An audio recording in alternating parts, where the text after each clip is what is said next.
샬롬, 좋은 아침입니다. 주님의 말씀은 세미한 음성 같지만 확실합니다.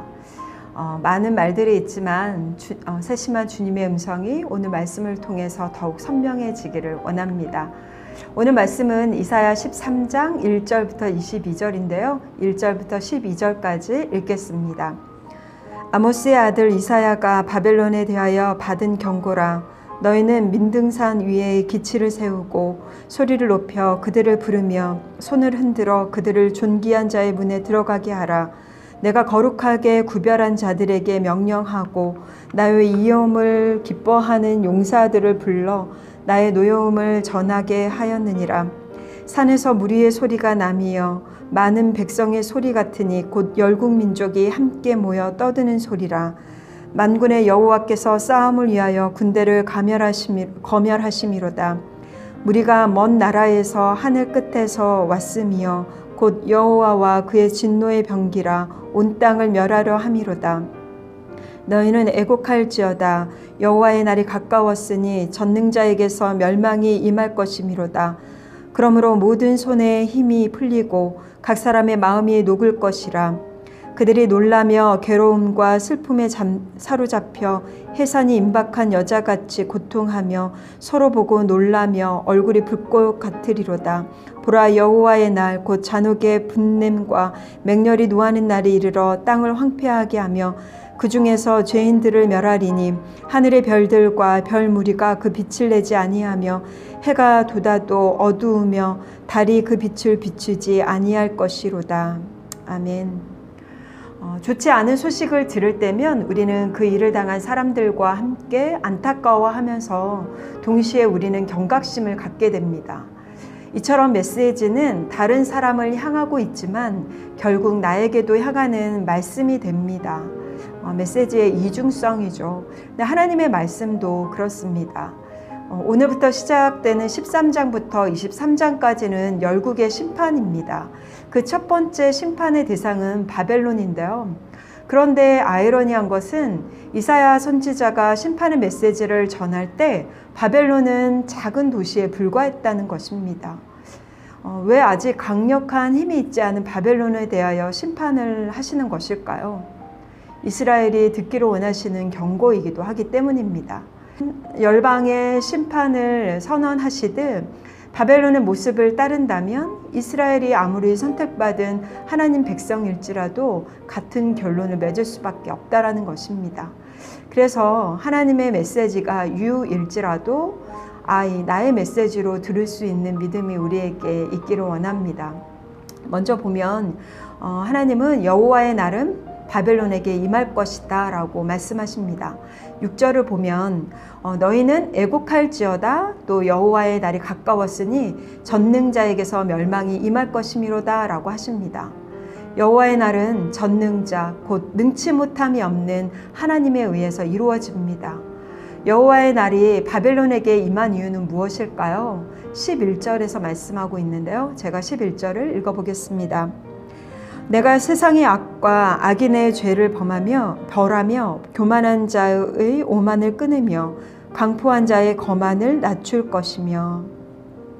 즉 이들의 교만과 강포, 포악 때문입니다. 하나님이 세상을 통치하시는 공의와 정의와 부딪히기 때문에 그것을 그대로 둘 수 없습니다. 그렇기에 이들에게 여호와의 날이 임한 것입니다. 하나님은 이 날을 위해 3절에 보면 거룩하게 구별한 자들, 용사들을 모으십니다. 이 구별했다라는 것은 전쟁을 위해서 특별히 예비된 사람들이라는 의미입니다. 또 4절에 보면 만군의 여호와께서 싸움을 위하여 군대를 직접 거멸하신다고 합니다. 또 5절에 보면 이 군대는 먼 나라에서 하늘 끝에서 왔습니다. 온 열방에서 군대가 집결되고 여호와와 그의 진노의 병기로 사용됩니다.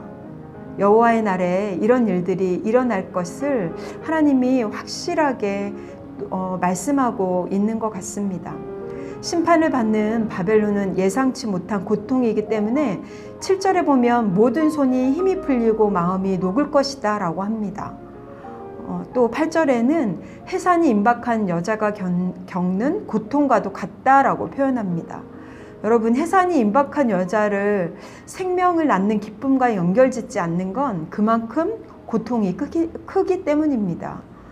심판을 주도하시는 분이 여호와이심을 강조하고 있습니다.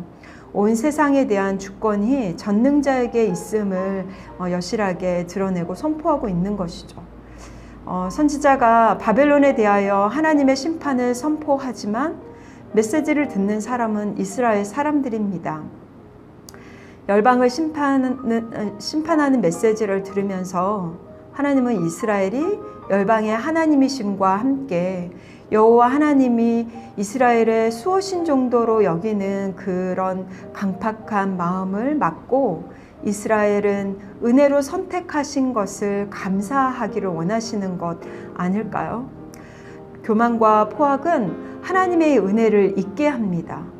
우리가 자격이 없지만 하나님 백성 삼아주신 그 은혜가 오늘 우리를 주의 경고에게서 멀어지게 하고 또 하나님의 은혜를 기억하는 귀한 은혜가 있기를 원합니다. 또 두 번째로 볼 수 있는 것은 이 포악과 교만의 결과는 사람이 살 수 없는 곳을 만들어버리는 심판을 경험하게 된다는 것입니다. 12절을 제가 읽어보겠습니다. 내가 사람을 순금보다 희소하게 하며 인생을 오빌의 금보다 희귀하게 하리로다. 21절도 읽어보겠습니다. 오직 들짐승들이 거기에 엎드리고 부르짖는 짐승이 그들의 가옥에 가득하며 타조가 거기에 깃들이며 들양이 거기에서 뜰 것이요. 바벨론은 사람이 희귀해지고 사람 대신 들짐승이 사는 곳이 될 것입니다. 여러분, 이들의 교만과 포악이 사람이 살 수 없게 만듭니다. 그리고 그 결과 하나님이 그렇게 만드십니다. 힘을 숭배하며 정의와 공의를 저버린 사회는 소돔과 고모라 같이 멸망당할 수밖에 없는 것입니다. 바벨론은 이 당시에는 실제적 나라를 의미했을 것입니다. 지금 우리에게는 바벨론적 사고, 하나님이 열방의 주권자이심을 인정하지 않고 교만과 포악으로 살아가는 우리의 삶을 두고 하시는 말씀 아닐까요? 혹시 예수 그리스도를 믿는 우리 때문에 하나님의 형상인 사람이 살 수 없는 들짐승과 같은 포악한 삶을 만들고 있진 않는지 모르겠습니다. 우리는 하나님의 형상인 사람을 회복하고 세우는 사람들입니다. 성령의 인도하심과 민감하게 하시는 은혜를 따라서 여러분이 있는 곳이 사람이 살만한 곳이 되기를 소망합니다. 바벨론에 대한 경고는 아직 바벨론의 작은 도시인 때에 하신 말씀이라고 했습니다. 그리고 바벨론을 향한 메시지는 동시에 이스라엘을 향한 말씀이라고 했습니다. 그런데 이 말씀을 묵상하면서 하나님이 내가 시간을 지체하고 있다라고 하시는 것 같지 않으신가요? 내가 시간을 지체하고 있으니 은혜를 기억하고 교만과 포악을 그치고 내가 너희가 짐승처럼 살던 어둠에서 백성 삼은 것처럼 세상과 그 속에 있는 사람들을 그렇게 만들며 살아가라 라고 은혜 입은 너희여 라고 하시는 것 같습니다. 여러분, 주님의 지체하시는 경고를 사랑의 권면으로 받고 하나님이 그러셨듯 사람이 살만한 곳을 만들어가는 저와 여러분의 삶이 되기를 소망합니다. 기도하시겠습니다. 하나님, 그렇습니다. 하나님의 메시지는 심판자에게 하시는 말씀이시며 또 결국 이 땅을 살아가는 저희에게도 하시는 말씀임을 다시 한번 기억합니다.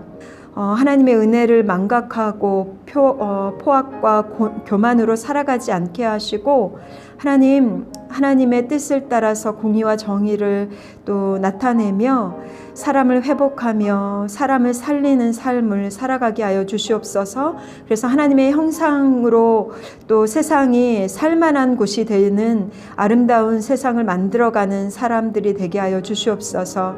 그렇게 일하실 주님을 오늘 또 기대하며 이 모든 말씀 살아계신 예수 그리스도 이름으로 기도드립니다. 아멘. 오늘 말씀을 묵상하면서 여호와께 돌아가자라는 찬양을 한번 묵상하고 불러보면 어떨까요? 주님의 지체하시는 사랑을 경험하기를 원합니다. 오늘 여러분이 있는 곳에 사람이 살 만한 샬롬이 있기를 소망합니다.